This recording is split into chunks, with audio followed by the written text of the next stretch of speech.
अरे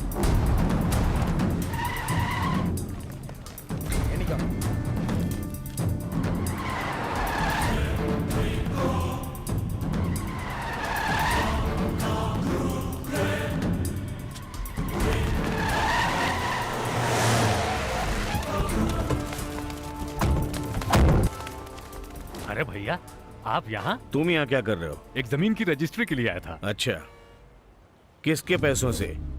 तुझे विधायक बना कि लोगों की तू भलाई करेगा, लेकिन तू तो नदी की बालू चुरा कर अपना घर भर रहा है। देखिए भैया, आप जो बोल रहे हैं वो सही नहीं है। कितने की खरीदी है? 70 लाख रुपए की है। 70 लाख ही ना? हाँ भैया। उस गाड़ी को रोको। भैया, ये आप लोग का मामला है, हमें बीच में मत डालिए। कुल रकम 7 करोड़ 30 लाख रुपए है। हमारा परिवार बड़ा है, इस रकम से हमारी परेशानी दूर हो सकती है। भैया देखिए, हम पे मेहरबानी कीजिए भैया। हम आपके पैसों को हाथ नहीं लगाएंगे, लेकिन जब तक ये परेशानी दूर नहीं होती तब तक आप लोग कहीं नहीं जाएंगे। ये रखिए ना। बता रहे, ये 7 करोड़ रुपए कहाँ से आए? कौन सी दुकान से लाया तू? कौन से खेत में उगाया? वो मैंने अपनी पत्नी के कुछ जेवर बेचे, उसी पैसे से ये खरीदा था। तो तेरी पत्नी इतना सोना लेकर आई थी? देखिए भैया, मैं आपकी बहुत इज्जत करता हूँ और आप ऐसे बात कर रहे हैं मुझसे। एमएलए मैं हूँ कि आप हैं? आपकी हर बात का जवाब देना पड़ता है। पार्टी चलाने के लिए क्या आपने घर से पैसा लगाया?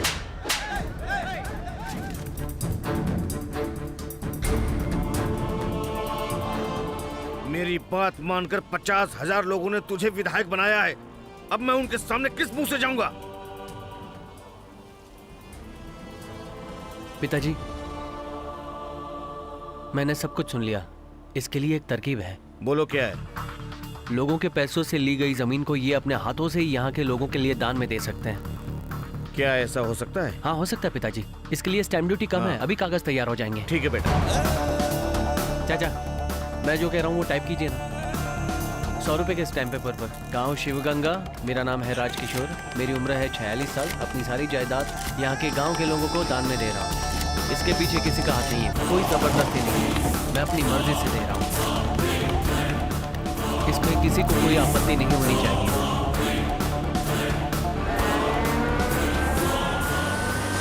हो गया। अंदर जाकर साइन कर दो, नहीं तो जेल की सलाखों के पीछे सड़ोगे। जाओ।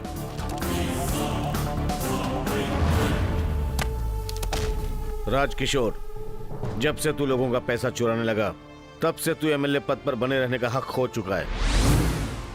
15 दिनों के अंदर अंदर तुझे इस्तीफा देना होगा और उपचुनाव भी कराना होगा। मेरी बात सुन, उपचुनाव तेरे इस्तीफा देने के बाद ही होगा, नहीं तो तेरी मौत के बाद होगा। जा।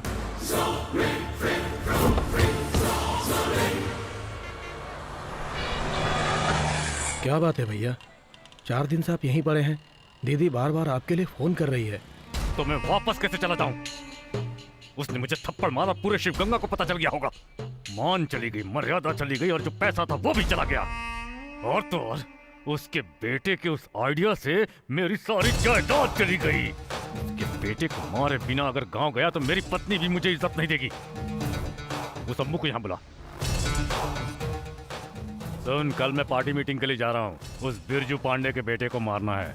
भैया ये काम हमसे मैं तुझसे करने को नहीं कह रहा हूँ, मैं बाहर से लोगों को बुला रहा हूँ। तुम बस वहाँ बैठकर तमाशा देखना, बीच में अपनी टांग मत अड़ाना। जी भैया, लगता है ये आदमी हमें बिरजू पांडे के पास अटका कर छोड़ेगा। हर हाल में कल सुबह यहाँ से निकलना ही होगा।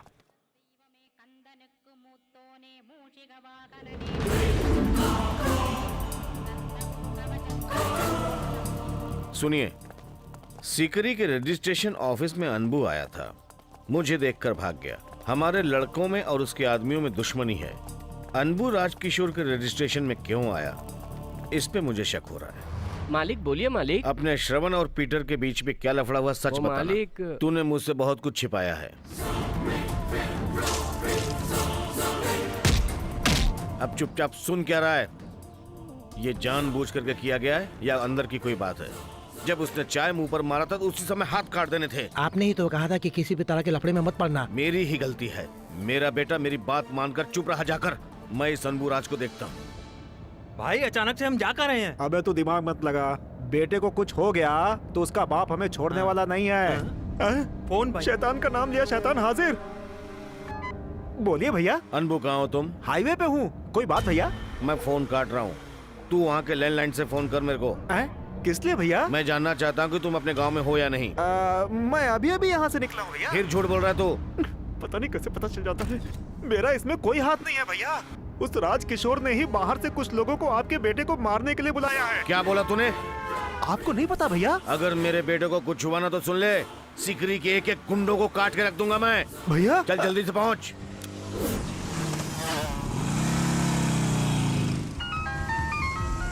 बेटा कहाँ पे हो तुम? म्युनिसिपल ऑफिस के पास हूँ पिताजी। पास में कोई पुलिस स्टेशन है?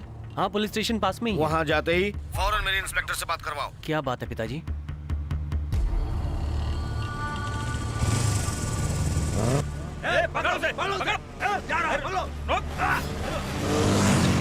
मारी तुम कहाँ पे हो? भैया क्या बात है?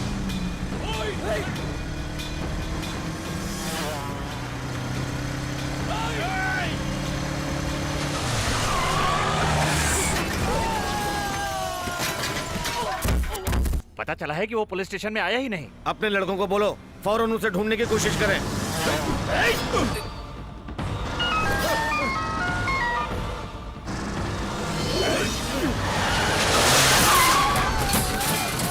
बोलिए भैया। सिकरी में अपने लड़कों से उसे ढूंढने के लिए बोलो। जी भैया। पीटर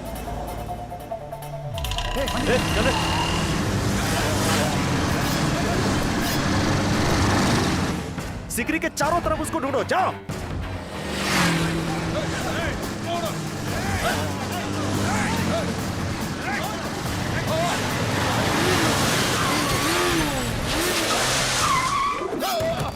उसे कुछ हुआ तो भैया हमें नहीं छोड़ेंगे।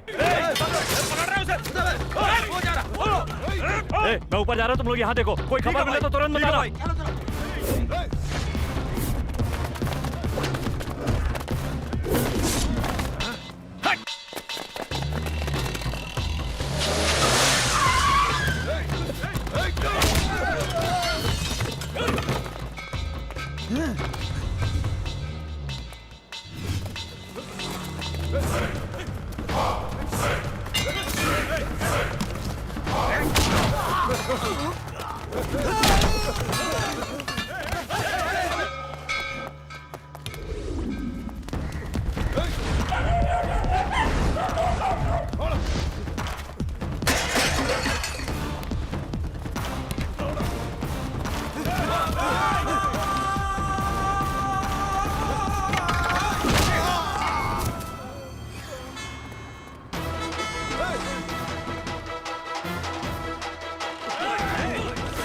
अबे उसे पकड़।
हाँ ठीक है।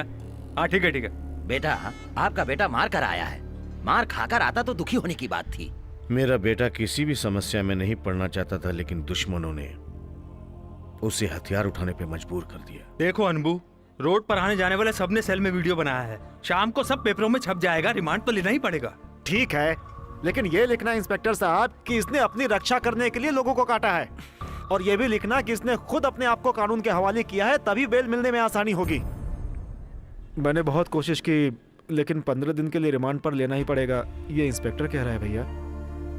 मेरे 3-4 लोग अंदर हैं भैया पहले से, वो आपके बेटे का ख्याल रखेंगे। तूने मुझसे सब कुछ छुपाया है। हम राजनेताओं के भरोसे हैं। क्या करता है भैया, मुझे माफ कर दीजिए। जाओ जाओ। राजकिशोर कहाँ है? राजकिशोर जी मीटिंग के लिए दिल्ली गए हैं। गाड़ी को जिले की तरफ लेके जा। जैसे ही वो बाहर निकलेगा उसको वहीं काट देना। पिताजी परेशान मत होइए। अगर आप परेशान होंगे तो वो अपने प्लान में कामयाब हो जाएगा। आप घर जाइए, इसके बारे में बाद में सोचेंगे। साहब टाइम हो गया है, कोर्ट लेकर जाना है।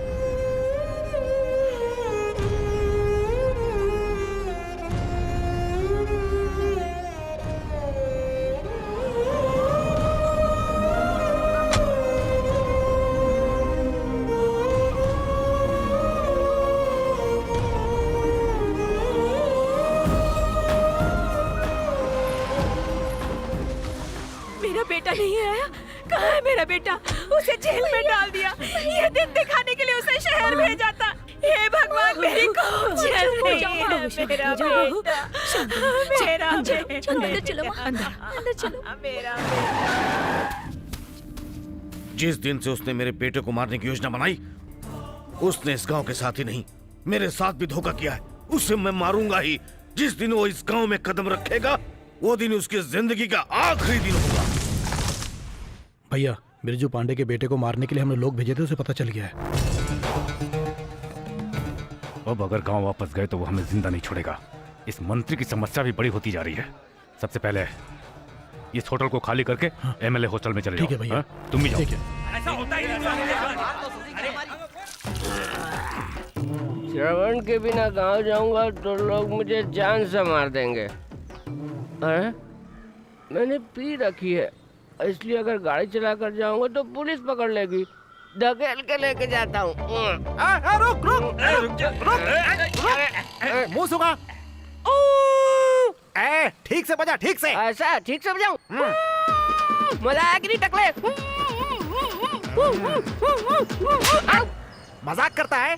तूने शराब पी रखी और मुझे बेवकूफ बनाता पी है? रखी है। हर गली में शराब की दुकान खोल रखी है। वो हमें बुला बुला कर शराब पीने के लिए कहते हैं। बाद में सब पैसे छीन लेते हैं। साइकिल यहाँ छोड़ के तो नहीं जा सकते ना। वापस तो ले जाना पड़ेगा कि नहीं पड़ेगा? मेरी बात मानो, एक काम करो, 7 बजे के बाद शराबियों के लिए एक बस निकालो ताकि हम सब पी के आराम से उस बस में बैठ के घर चले जाएं। अबे बकवास मत कर। मैं तो ऐसे ही बोलूंगा। शराब पी के गाड़ी चलाना कानूनी अपराध है, लेकिन ढकेल के तो ले जा सकते हैं ना। अबे गाड़ी ढकेल कर ले जाना गलत नहीं है, दूसरे की गाड़ी ले जाना गलत है, समझा क्या? तेरी तो तू हमारे साथ की गाड़ी लेके जा रहा था। तेरी पुलिस वालों से पंगा लेता है।